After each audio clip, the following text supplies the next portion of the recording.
తన యాత్ర అంతటినీ, తన జీవితం అంతటినీ కూడా నీ బలిష్టమైన చేతి కిందికి, సంపూర్ణ అధికారం కిందికి అప్పచెప్పుకుంటున్నా తండ్రి. దేవా, బిడ్డ జీవితంలో కష్టాల్లో, బాధల్లో, ఇరుకుల్లో, ఇబ్బందుల్లో అన్నింటిలో నా బిడ్డను కనపరిచి దేవా, ఈ బిడ్డను ఈ రోజు నిలబెట్టినందుకు నీకు వందనం, స్తోత్రం దేవా. తండ్రి, ఈ ఎన్నికల యాత్రలో తండ్రి మీ తోడు, మీ సన్నిధి ఉంచమని వేడుకుంటున్నా దేవా. యెహోవా నీ ముందు నడుచున్నాడు, నీకు తోడై ఉన్నాడు, భయపడకము, విస్మయం అందుకము. నీతో వచ్చేవాడని నేనే, నీకు సహాయం చేయవాడని నేనే, నిన్ను విడవను ఎడబాయనని పలికిన దేవా నీకు స్తోత్రం తండ్రి.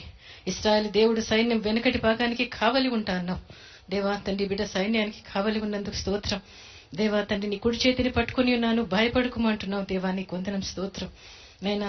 యెహోవా నీ ముందు నడుచున్నాడు, నీకు తోడై ఉన్నాడు తండ్రి. నీ ముందున్న మెట్టలన్నీ సరాలం చేస్తాను, పర్వతాలు కొండలు చదును చేస్తాను దేవా. నీ ముందున్న ఇత్తడి తలుపులు, ఇనుప గడియలు పగలగొడతానన్నావు ప్రభు, నీకు స్తోత్రం.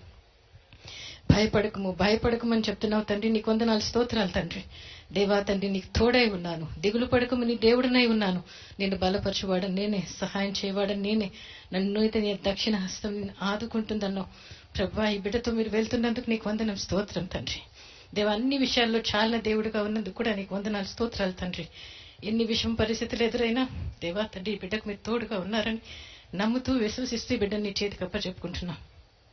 ఈ బిడ్డ మాటలు, అడుగులో, సమస్తంలోనూ మీరే మహిమ ఘనత తెచ్చుకోమని, ఈ బిడ్డతో మీరు నడుస్తున్నందుకు, ఈ బిడ్డతో వెళ్తున్నందుకు స్తోత్రం చెల్లించుకుంటూ, ఈ బిడ్డ పక్షంగా నజరేయుడైన యేసు నామంలో తండ్రి గొప్ప విజయాన్ని ప్రకటిస్తూ తండ్రి, ఈ బిడ్డను ఆశీర్వదిస్తూ